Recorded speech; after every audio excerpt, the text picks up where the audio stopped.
The domestic pariah. In the MCU, Hank Pym is portrayed as a brilliant, if slightly cynical, grandfather figure. He's the original Ant-Man, a man of science who serves as a mentor to Scott Lang and a protective father to Hope Van Dyne. But in the comics, Pym's entire legacy is shadowed by a single catastrophic moment in Avengers number 213 from 1981. During a period of severe mental instability while operating under the Yellow Jacket persona, Hank Pym struck his wife, Janet Van Dyne. While industry historians often note that this was largely a result of a miscommunication between the writer's script and the artist's interpretation, the writer intended a frantic, accidental flail, while the artist drew a direct strike. The image of a founding member of the Avengers physically abusing his spouse became an unshakable stain. For decades, Pym has been treated as a pariah within the comic book community, a hero whose scientific achievements are always caveated by his worst moral failure. The MCU chose to sidestep this entirely by aging the character up and making him a retired legend. To adapt the true Hank Pym would be to ask Disney audiences to root for a known abuser, a move that would immediately dismantle the heroic branding Marvel Studios has spent billions to protect. The cold-blooded assassin. The MCU's Bucky Barnes is a tragic figure, a victim of Hydra brainwashing who is quickly redeemed and integrated into the modern world as a hero seeking atonement. While he is haunted by his past as the Winter Soldier, the films present him as a man whose hands were forced, someone who is fundamentally good underneath the programming.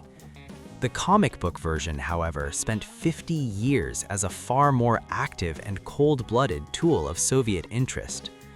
Unlike the film version, who is largely shown targeting military combatants or high-profile political figures like Howard Stark, the comic Bucky Barnes spent decades as a cleaner who executed anyone deemed a threat to Soviet interests. This included the cold-blooded assassination of civilians, the targeting of women, and the elimination of targets regardless of age to maintain the Iron Curtain. In the comics, Bucky was a child soldier who grew into a prolific state-sponsored assassin.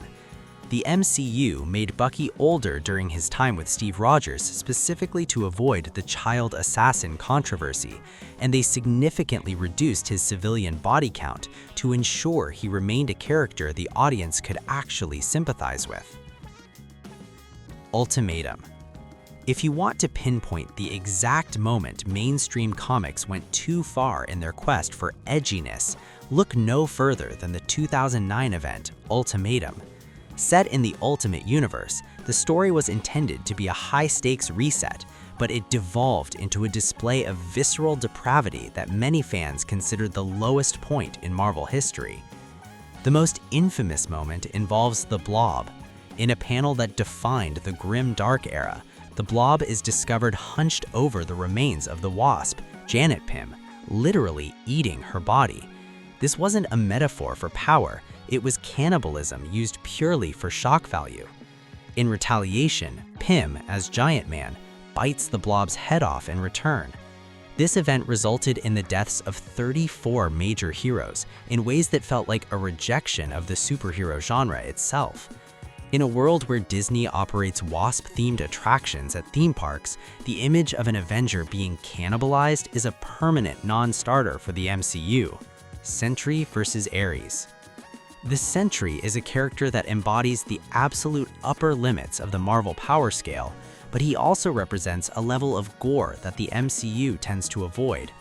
During the 2010 Siege event, the Sentry, operating under the influence of his dark half, the Void, fully lost control. In a battle against Ares, the Greek god of war, the Sentry didn't use a repulsor blast or a clever gadget. He grabbed the god by the throat and waist and literally ripped him in half in front of the assembled heroes. The artwork was so graphic that it required tactical shadow placement and shading just to pass comic book standards for a standard teen rating.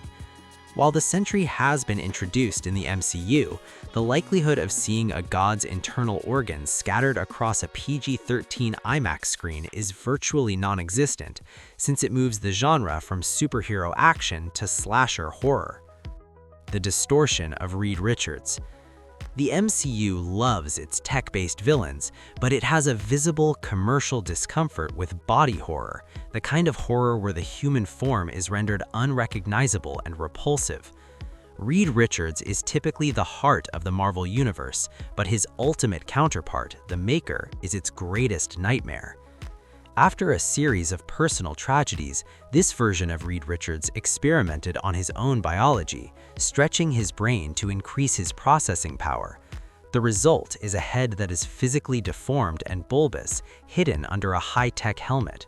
The Maker doesn't just kill his enemies, he optimizes them through lobotomy and physical reconfiguration. He views human beings as mere biological resources, and his own physical form can stretch into grotesque multi-limbed shapes that defy biology. He is a faceless clinical monster that turns the Fantastic Four brand, which Disney frames as a family dynamic, into a David Cronenberg nightmare. The Cannibal King. The movie Logan gave us a grounded, Western-style finale for Wolverine. The Old Man Logan comic, however, was a much weirder and darker descent into nihilism.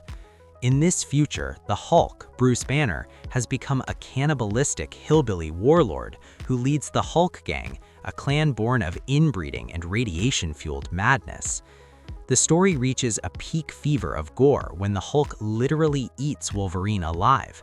Because of his healing factor, Logan regenerates inside the Hulk's stomach and eventually bursts out through Banner's chest, killing him.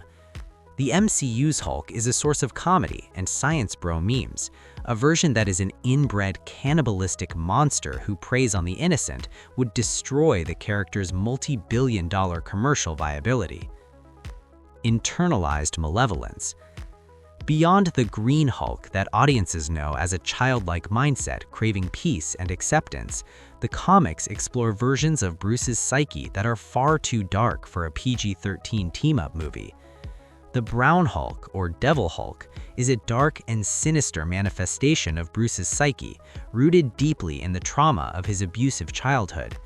Adorned with brown, scaly skin, Devil Hulk is a deeply internalized demon that represents the worst parts of Bruce's subconscious.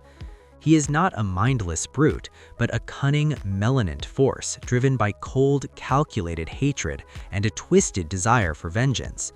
His primary goal is to shield Bruce, but his methods are violent and ruthless, often pushing Bruce toward destructive solutions. The Black Hulk, or Claw, is a horrifying escalation of rage.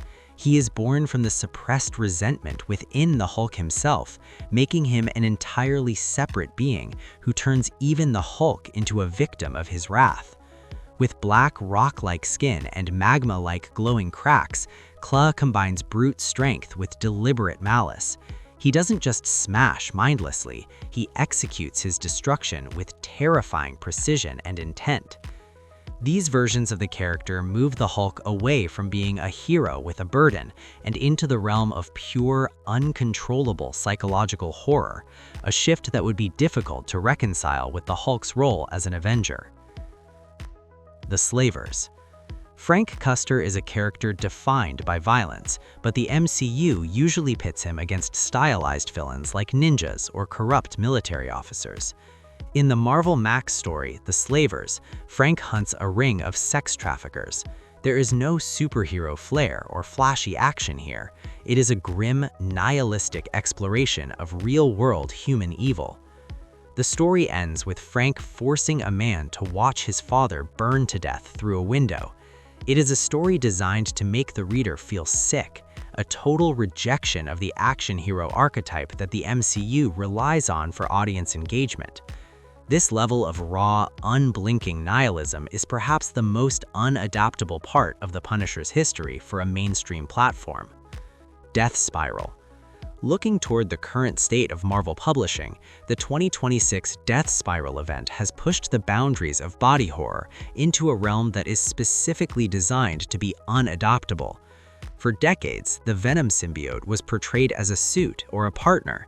Death Spiral recontextualizes this bond as a predatory neural invasion. The event describes the neural scarring that occurs when a symbiote bonds with a human host.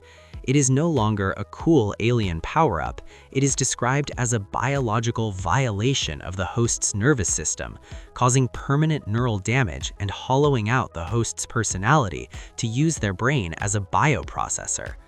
The graphic descriptions of neural trauma and the predatory nature of the infection are a direct response to the buddy cop version of Venom seen in modern films. Given Disney's reliance on the symbiotes for merchandise and PG-13 media, this level of explicit neural horror, which treats the symbiote as a parasitic predator rather than an anti-hero, is deemed far too intense for the current MCU standards. The Marvel Cinematic Universe is a miracle of modern marketing. It has successfully convinced the entire world to love characters that were once niche. But to achieve that, it had to shave off the jagged, dark edges of the source material. From the domestic violence of Hank Pym to the cannibalism of the Hulk gang and the neural trauma of 2026's Death Spiral, these stories remain on the page because they represent the unfiltered, often ugly side of the human imagination. Is the MCU better for being safe? Or do we lose something by not seeing the raw, unbridled intensity of these stories? The comics provide a space for these narratives to exist, reminding us that power isn't just a tool for saving the world, it is a force that can corrupt, consume, and destroy everything it touches.